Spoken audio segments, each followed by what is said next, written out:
Dans quel pays le chef de l'Église est-il omniprésent à la télé, y compris dans les pubs pour un opérateur de portable? Et pourquoi à la télévision géorgienne, le reality show qui fait un tabac s'appelle Les Misérables?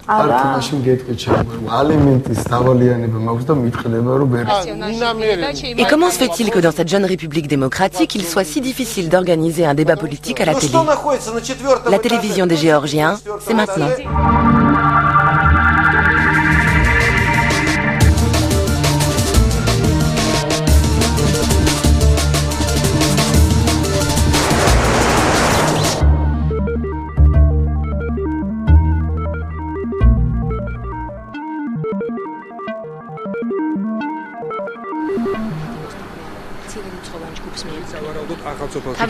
გაიმართება დოღი, ლახტი, ერთმანეთს შეეჯიბრებიან.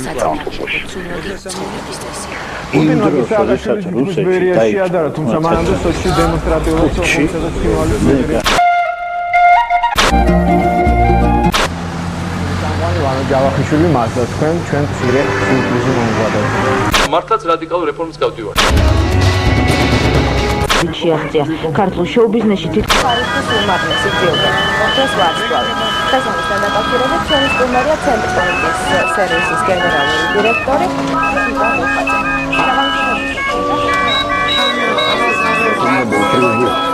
к тому, чтобы предпринимать силовые акции против. Si vous zappez sur la télé géorgienne, vous risquez de tomber sur le grand inquisiteur, comme on l'appelle ici. Le pope Basile, de son vrai nom, a deux passions. Défendre la morale orthodoxe et passer à la télé. Ou faire les deux en même temps.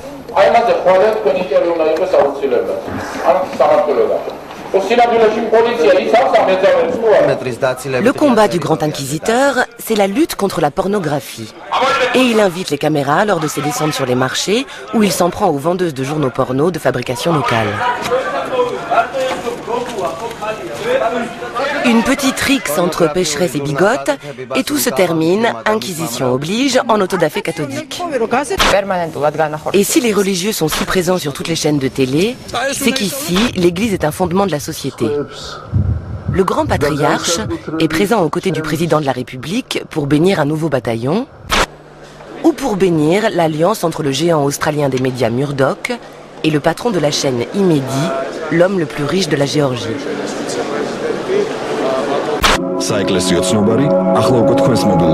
Le grand patriarche est même présent dans la pub pour l'un des réseaux de téléphonie mobile qui s'est mis au calendrier julien, le calendrier de l'Église orthodoxe.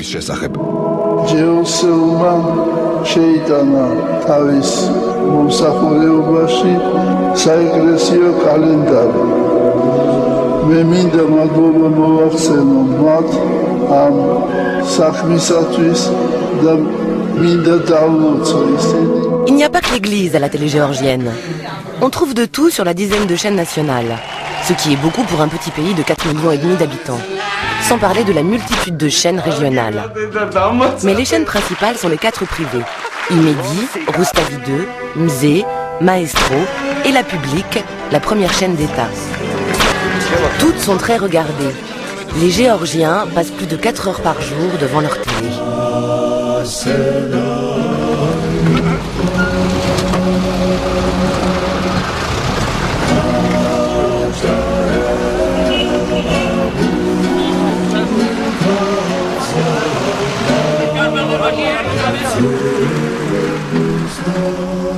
Nous sommes dans le centre de Tbilissi, la capitale.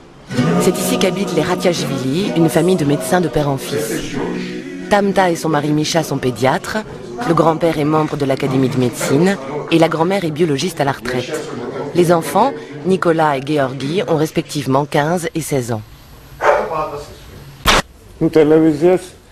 La télé occupe une place très importante dans ma vie et dans celle de ma famille. Je ne sais pas si je suis le seul à être amoureux du petit écran ou si toute la Géorgie est pareille. Mais une fois rentré du boulot, j'allume tout de suite le poste. Ça ne veut pas dire que je regarde la télé 24 heures sur 24 assis dans mon fauteuil, mais il faut qu'il soit allumé. Il se peut que je ne regarde pas l'émission, mais il faut que la télé marche. À la question « qu'est-ce que je regarde ?», je vous réponds tout en même temps. Ça doit être la maladie du XXIe siècle. Si la télé est si importante dans la vie des Géorgiens, c'est qu'elle a joué un rôle prépondérant dans la vie du pays depuis 15 ans. Et pour Nodar Ladaria, journaliste spécialisé dans les médias, la passion géorgienne pour le petit écran coule de source. Et la source, on la trouve en 1992.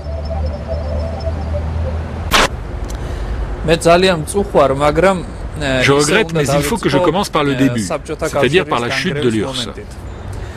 On en a un peu marre ici de ressasser à longueur de temps cette période, mais pour vous raconter, je ne peux pas faire autrement. À l'époque, nous nous sommes retrouvés devant un dilemme. Comment décrire la nouvelle réalité du pays? On ne savait pas comment faire, nous n'avions pas les outils. La chute du communisme a provoqué la faillite de la presse écrite. Bon, on a vu l'apparition de beaucoup de nouveaux titres, mais ils étaient de qualité déplorable, donc pas très intéressants. En revanche, dans chaque foyer géorgien, il y avait un poste de télévision. Et c'est là que la télé a pris toute son importance.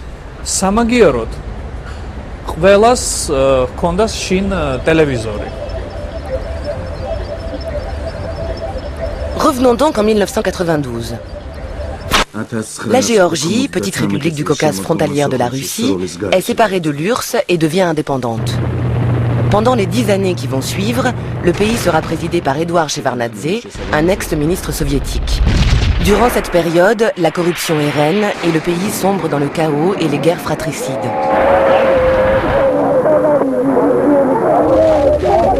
Pendant le règne de Shevardnadze, il ne faisait pas bon être journaliste sur la chaîne Rustavi 2, réputée d'opposition. Ancien animateur de l'émission d'investigation 60 minutes, Akaki Gogitchaïchvili en sait quelque chose.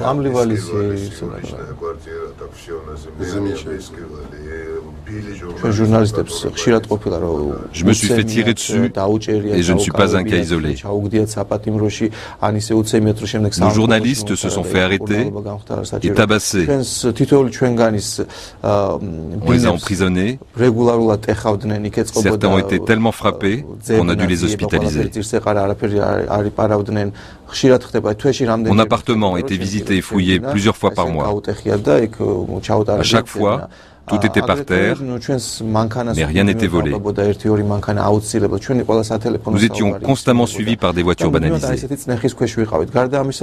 Nos téléphones étaient mis sur écoute. La pression était permanente. Nous étions sans cesse discrédités par la presse pro-gouvernementale qui nous accusait d'être des espions à la solde des Américains. Mais depuis, tout a changé. En 2003, c'est la révolution des roses. Shevardnadze est chassé du Parlement par le peuple. Et le nouveau gouvernement, largement soutenu par les États-Unis et l'Occident, arrive au pouvoir. La télévision a joué un rôle majeur dans la révolution des roses, en suivant heure par heure l'évolution des événements.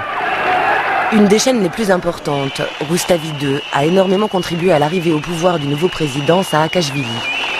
Dès le début de la révolte, la chaîne a lancé des appels à la population.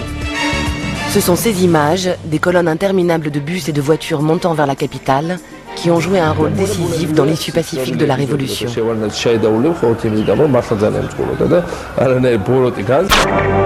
Cette chaîne Rustavi 2 est désormais celle du nouveau pouvoir. Alors que reste-t-il des aspirations démocratiques? A priori pas grand-chose, si l'on en croit Eka Ropé.